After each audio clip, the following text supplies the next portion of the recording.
counting up this money like I'm supposed to. Them niggas gotta hate, that's hypnosis. Be careful with that pussy, that's hypnosis. Type shit that make you lose your focus. Okay, so talk to me. How are you feeling after sharing that? Oh man, I feel amazing. I feel amazing because it's like when you go so long without dropping music, it's like even if it sound good to you, you just don't know how people gonna take it, especially when like, you know, it don't sound like the stuff you used to make, because the stuff that I'm making now, it don't sound like the other stuff. So I was curious, you know, to know how people felt about it, but when it just makes me love it more when I'm seeing people's response. Like, I already loved it, but it's just making me love it even more, because it's like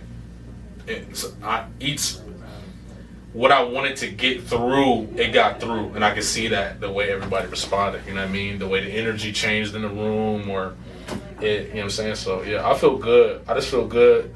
I'm just in love with creating the music, and yeah, I just love it. Like, I just love it. Real shit. Yeah. Does your favorite track be changing, or has it been pretty consistent what your favorite is? And what's your favorite now? It changes, because this was like, I was making this music when I was still Jalopy. So it's like a transition.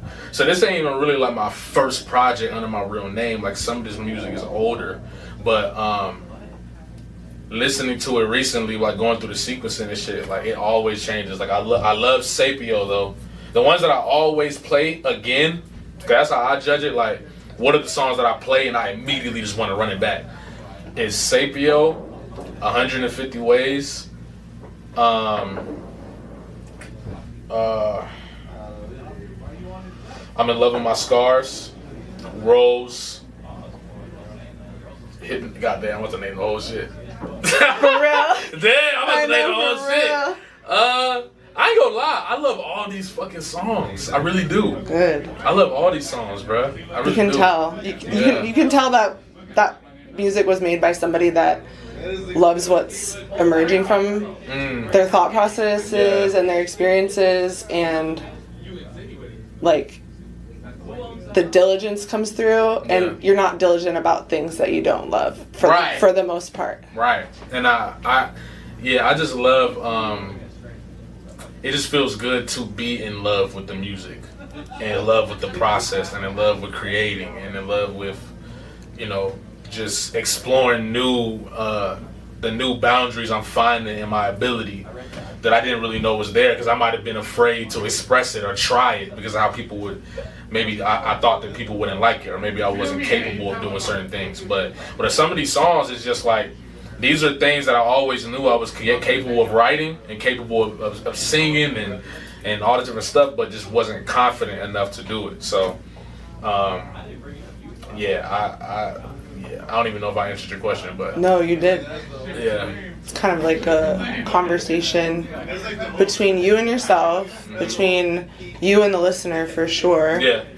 And you mentioned that there are certain points you reached where you were able to bypass any boundaries you had before in certain emotional experiences, making music. Was there any life experience that you felt through the full arc of it that allowed you to get a lot of stuff off, or get a lot of stuff out of the way because you saw something completely different that you didn't see before? It was the experience of, like, it's so funny. It was really learning what, it's like almost like alchemy, right? Like when you're creating something, or you are wanting something to be in the physical or whatever, like when you're manifesting or whatever, when you feel it, when you're talking to yourself, like I used to put like alarms on. So I had like alarms on angel numbers. So like at 111, 222, 333, and it'd be certain messages like trying to like create the life that I want. So like it was a lot of self-love stuff, a lot of stuff like that. And realizing like, well, the key to this shit is just like really, and it sounds cliche, but like really authentic expression. And sometimes that could be in the form of singing. Sometimes that could be in the form of writing.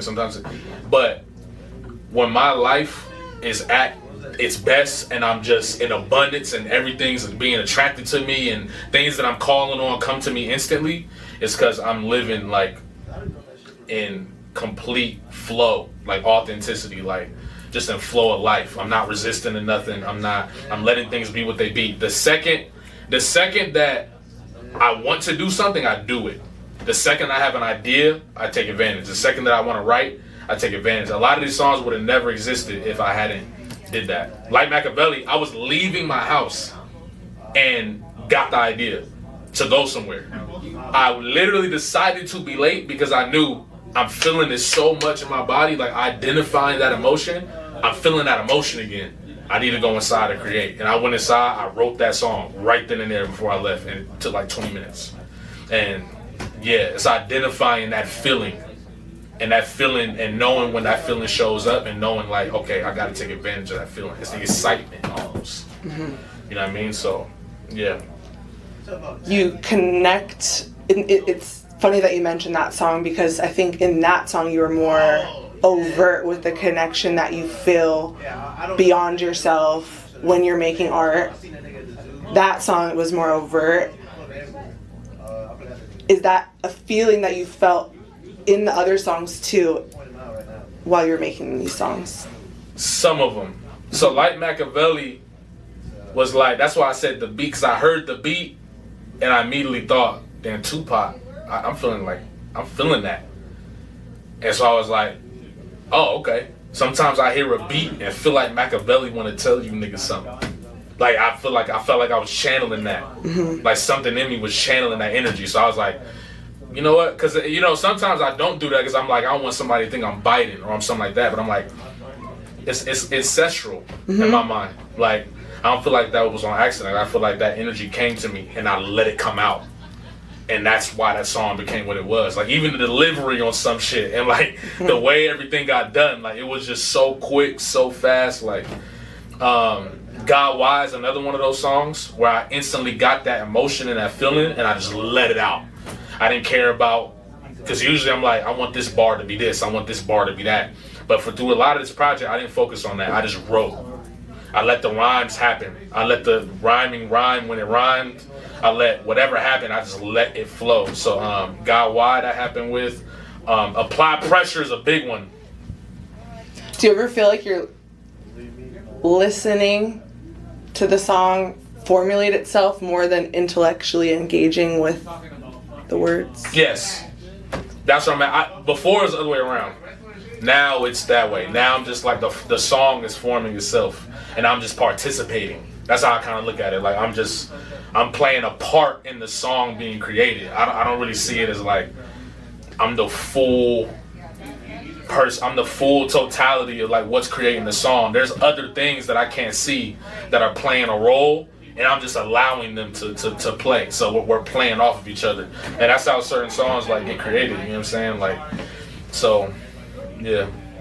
I resonate with that a lot. Yeah. And I think there's a lot of artists that experience that and ought to lean into it more. So I feel very fortunate to be connected to somebody that also experiences art making in Vice that versa, way. yeah. Exactly, because I phrased that question in that way because it's exactly what is happening for me right now. That's real. So that's real. I love that. Yeah. I think that's the best. That's when the best music gets created because I feel like whatever you put in there, it translates. People can feel that. Mm-hmm. People can feel all that energy. And I wanted to focus more on people feeling me than anything else. Mm-hmm. Like the bar not being this and all that.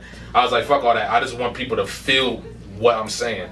You know what I'm saying? And that's what all my favorite artists got in common that I never really thought about. I was like, wait, like that's why they so fucking special because they want you to feel what they saying. Yeah. Scarface, Tupac, like, you know what I'm saying? DMX, like these are all dudes. They don't give a fuck. Like sometimes they don't even rhyme. They won't even rhyme for 3 bars.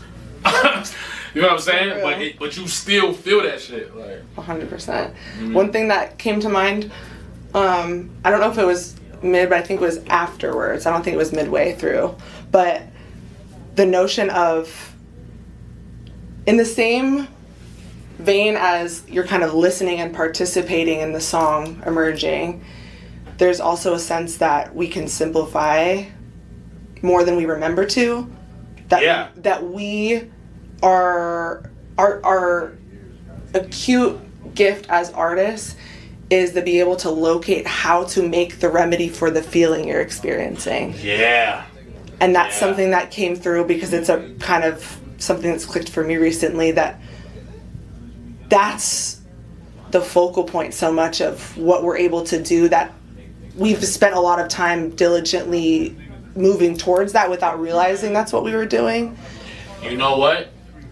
That's the real answer to your question you asked earlier. What it was is vulnerability. But it's not vulnerability, because you can perform vulnerability. That's one thing I had to realize. You can perform vulnerability. And there's a lot of songs like in my past where I would write stuff and I'm like, where I got the feeling from these songs that I wrote, but that was so rare. And I would write these other vulnerable songs, but it's really me just performing vulnerability. Certain lines like, I done lost it all again, about to get it back. Wish I could forget some decisions like the Men in Black. My irresponsibility, that hurts to say. That's not something that I will usually put on a song. That hurts to say. That's not like, oh, it sounds good. That hurt me to say, like to be accountable for my irresponsibility. Like that's what I'm talking about when I say raw vulnerability, where it's you're saying the things that hurt you to say, and you don't want nobody to know. And you feel like, whenever I feel like, damn, I feel like people gonna judge me for this, I put it down. That's the difference between this shit and the old shit. So yeah, it's raw vulnerability, honest vulnerability. I ain't a good person. I'm not a bad one either. You know what I'm saying? Like that type of shit. So.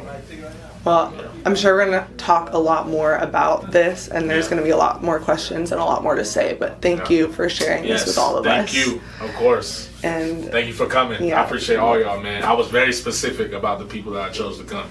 So, yeah. Appreciate it. And the energy in that room is a microcosm of the entire world, damn near, in a sense, based on...